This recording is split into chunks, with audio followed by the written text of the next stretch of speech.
नमस्कार दोस्तों, स्वागत आप सभी का आपके अपने YouTube channel Shri Ram classes में।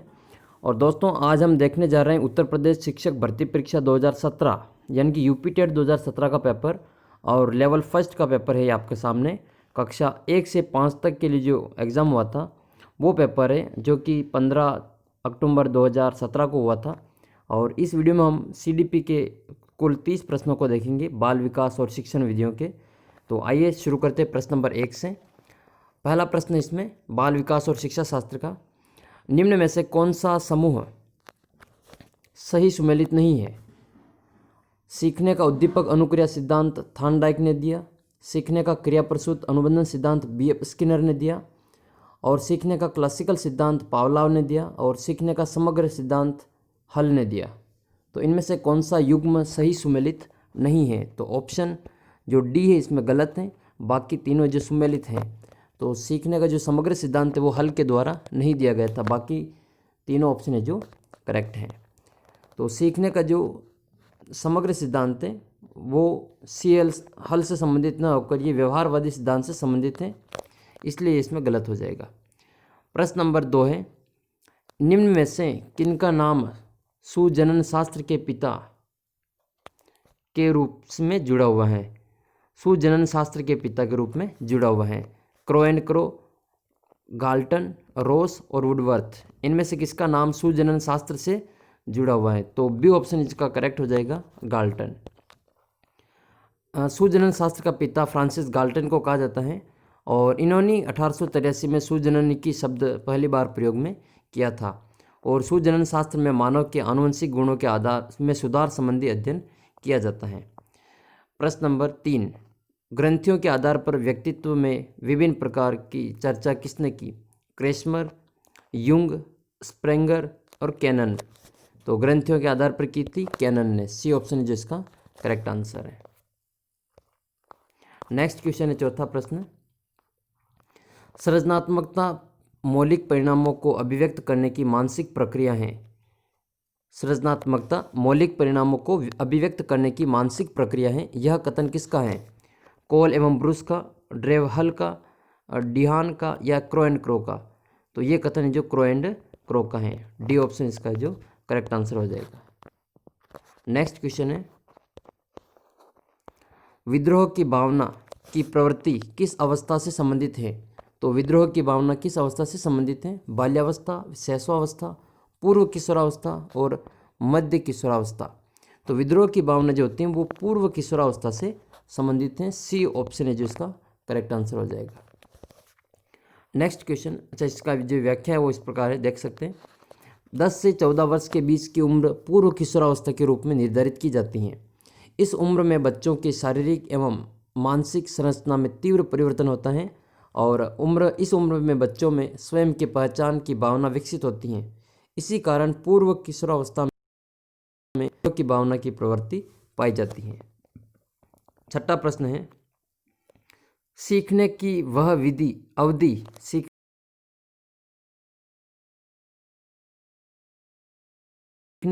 सीखने का वक्र कहलाता है, सीखने का पठार, समृद्धि और अवदान। तो ये कहलाता है सीखने का पठार। जब कोई उन्नति नहीं होती है तो उसको हम सीखने का पठार कहते हैं, उस अवधि को हम सीखने का पठार कहते हैं। तो सीखने की वह अवधि जब सीखने की प्रक्रिया में कोई उन्नति नहीं होती है उसे हम सीखने का पठार कहते हैं। सातवां प्रश्न है, बुद्धि लब्धि निकालने का सूत्र क्या है?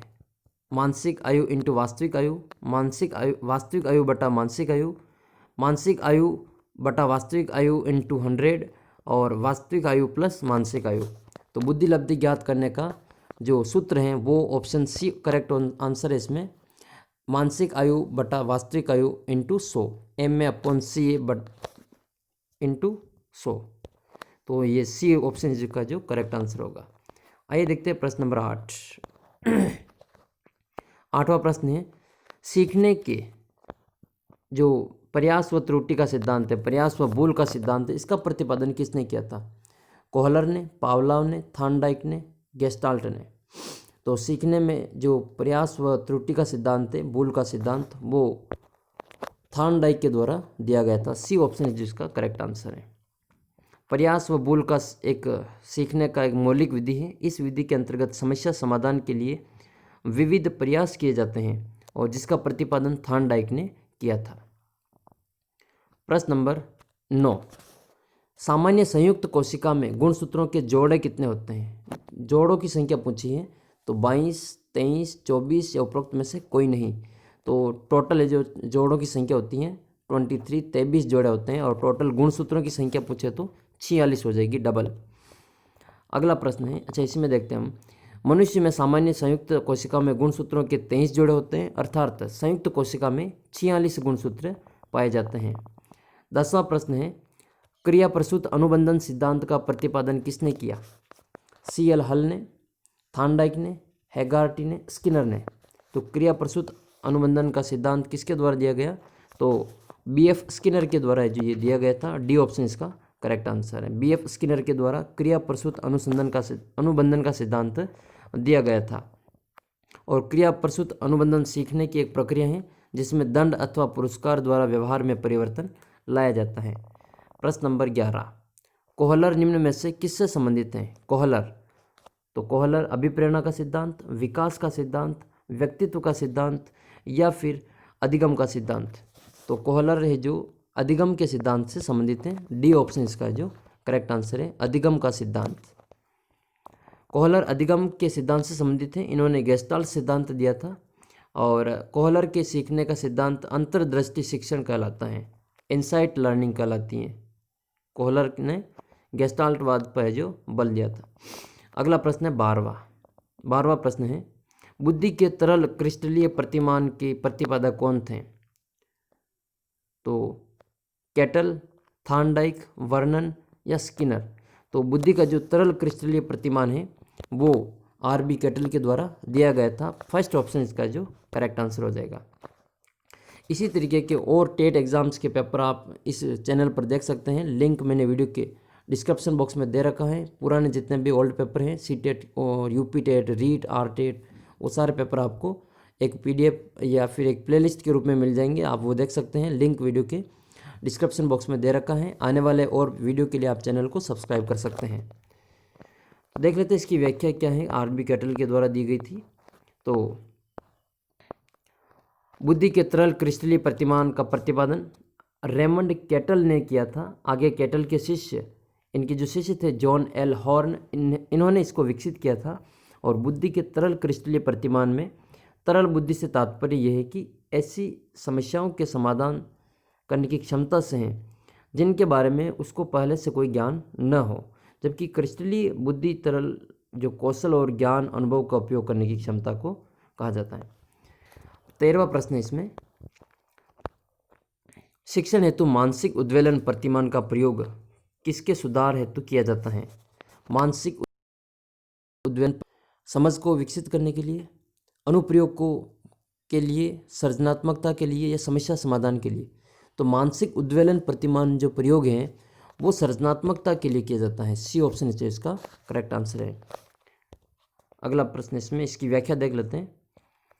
मानसिक उद्वेलन प्रतिमान शिक्षण की एक ऐसी तकनीक है जिसमें शिक्षण की इस तकनीक के द्वारा व्यक्तियों की सृजनात्मकता में सुधार किया जाता है और इस तकनीक में किसी समूह में समस्या समाधान के लिए समूह का प्रत्येक व्यक्ति अपने विचार रखता है।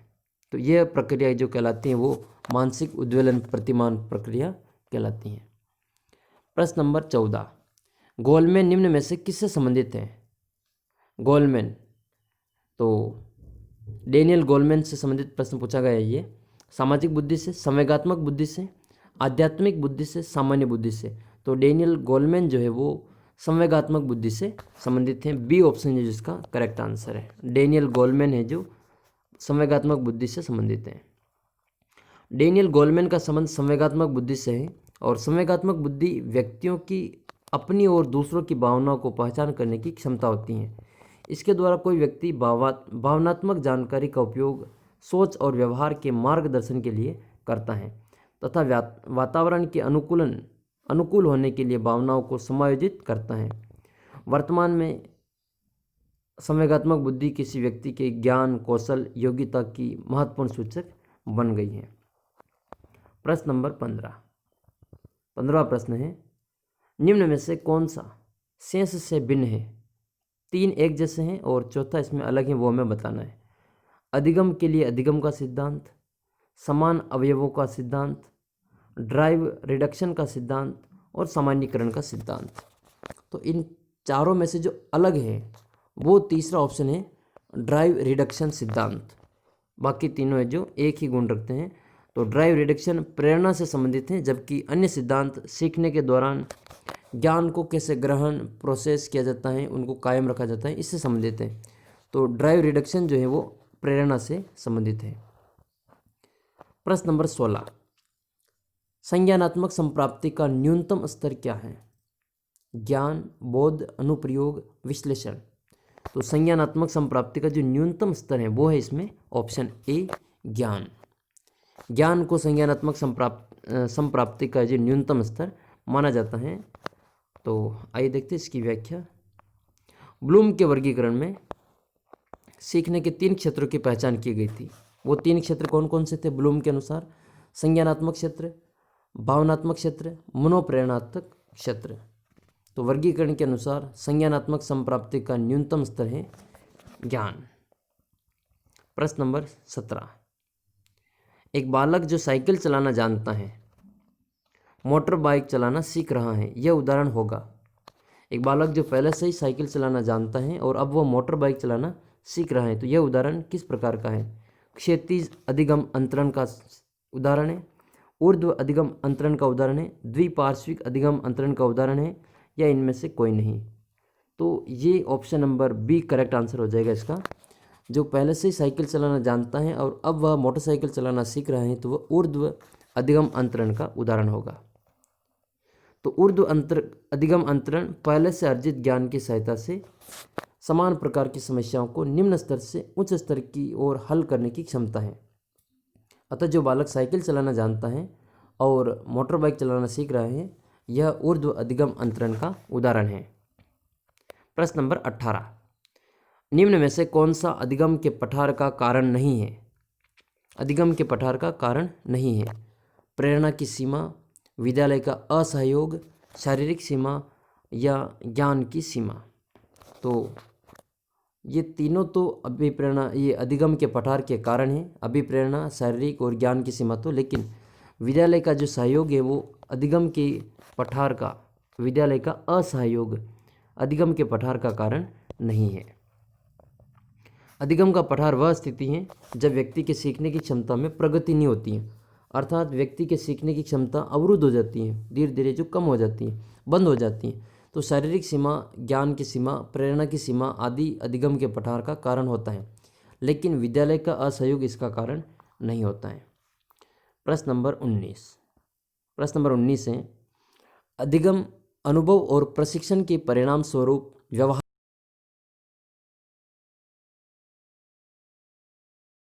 में पन्नी के द्वारा, मॉर्गन और गिलीलैंड के द्वारा, स्किनर और क्रोनबेक के द्वारा। तो अधिगम अनुभव और प्रशिक्षण के परिणाम स्वरूप व्यवहार में परिवर्तन, यह जो परिभाषा है वो गेट्स के द्वारा दी गई थी। तो ए ऑप्शन इसका जो करेक्ट आंसर होगा। अधिगम अनुभव और प्रशिक्षण के परिणाम स्वरूप व्यवहार में परिवर्तन होता है, तो यह गेट्स और अन्य के द्वारा परिभाषा दी गई थी। प्रश्न नंबर 20, स्टैनफोर्ड बिने परीक्षण किसका मापन करता है? स्टैनफोर्ड बिने परीक्षण किसका मापन करता है? व्यक्तित्व का, पढ़ने की क्षमता का, पढ़ने की दक्षता का, बुद्धि का, या उपरोक्त में से कोई नहीं? तो स्टैनफोर्ड बिने परीक्षण है वो बुद्धि के परीक्षण से संबंधित है, ये बुद्धि का मापन करता है। सी ऑप्शन इसका है जो करेक्ट आंसर होगा।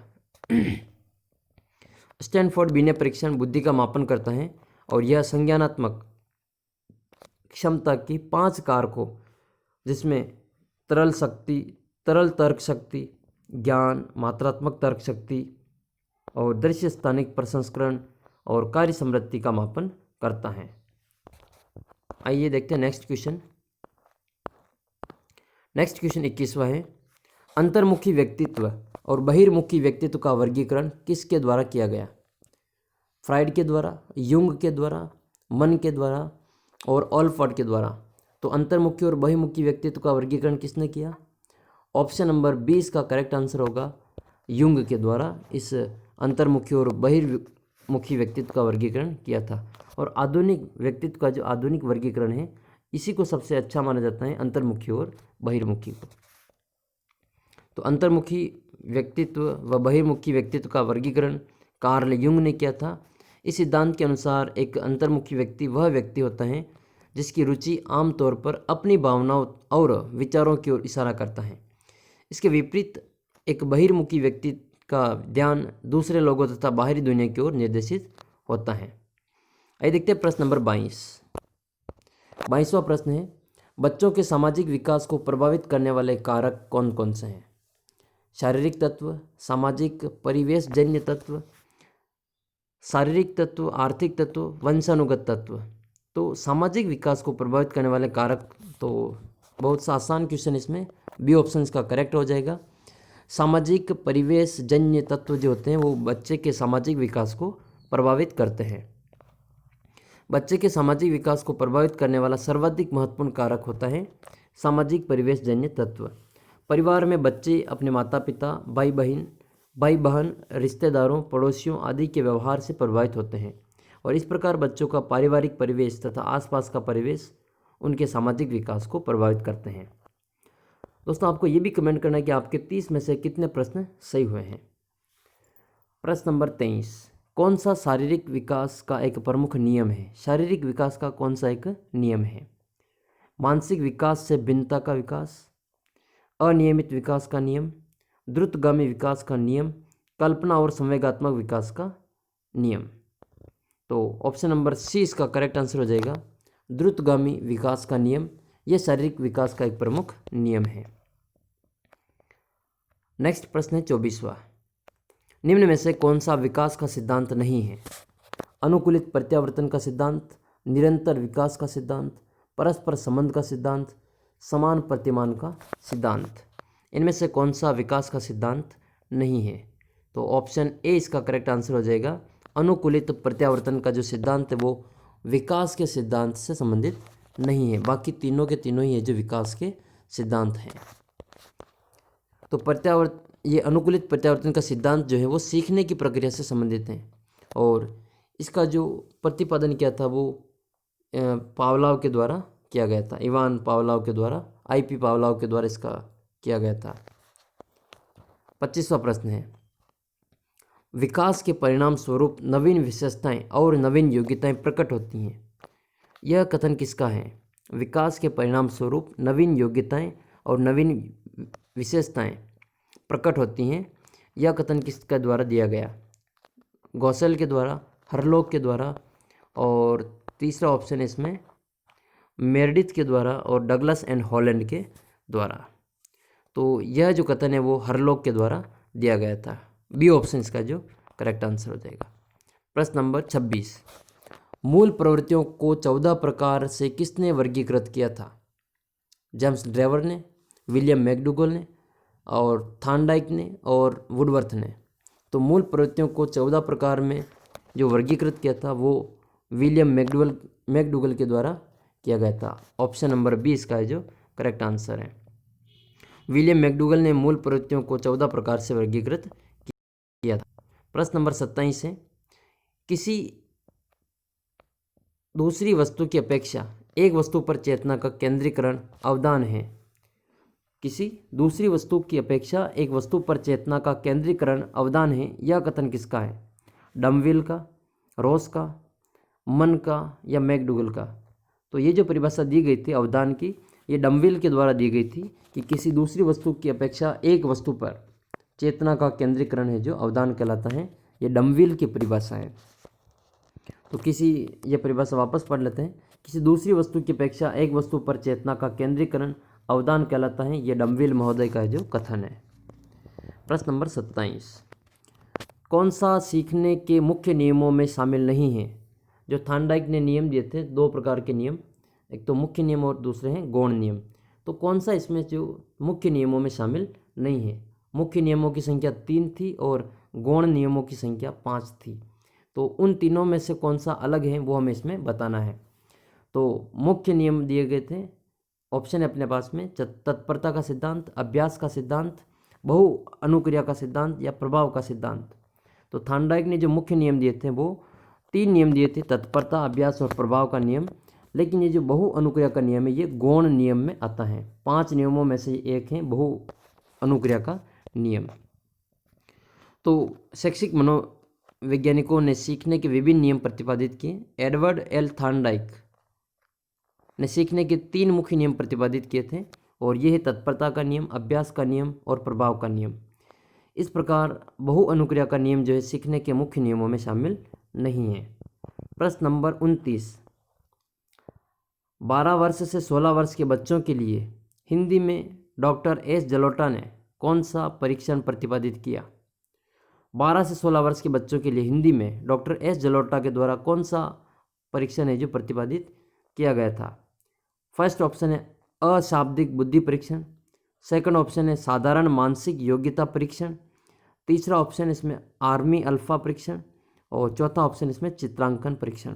तो 12 से 16 वर्ष के बच्चों के लिए जो डॉक्टर एस जलोटा के द्वारा परीक्षण दिया गया था वह साधारण मानसिक योग्यता परीक्षण है। बी ऑप्शन इसका है जो करेक्ट आंसर हो जाएगा। अगर आप किसी भी टेट एग्ज़ाम की तैयारी करें तो आप चैनल को सब्सक्राइब कर सकते हैं, ताकि आपको इसी तरीके के ओल्ड पेपर यहाँ पे मिलते रहेंगे। आइए देखते हैं अंतिम प्रश्न।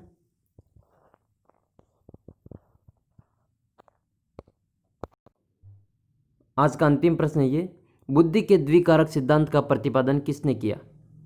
बुद्धि का द्विकारक सिद्धांत का प्रतिपादन किसने किया? Thorndike, Spearman, Vernon, stern.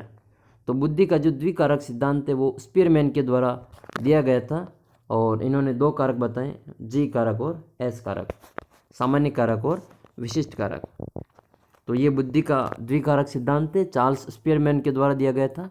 इनके अनुसार बुद्धि में 2 कारक होते हैं, सामान्य कारक और निश्चित कारक, जिसको हम विशिष्ट कारक कहते हैं। सामान्य कारक को जी कारक कहते हैं और निश्चित कारक को हम एस कारक कहते हैं, एस फैक्टर कहते हैं। उनके अनुसार व्यक्तियों का प्रदर्शन जी कारक एवं एस कारक द्वारा निर्धारित होता है। तो बहुत बहुत धन्यवाद दोस्तों इस वीडियो को पूरा देखने के लिए। अगले वीडियो में हम हिंदी के प्रश्नों को देखेंगे। अगर आप इंटरेस्टेड है तो इस चैनल को सब्सक्राइब कर सकते हैं, ताकि आपको आने वाले वीडियो की जानकारी सबसे पहले मिल सके। और रीट आरटेट जितने भी पेपर हैं वो मैंने एक प्लेलिस्ट में नीचे लिंक दे रखा है, वहाँ से आप सीधे चेक कर सकते हैं। जल्दी ही मिलते हैं एक नए वीडियो में, तब तक जय हिंद, जय भारत।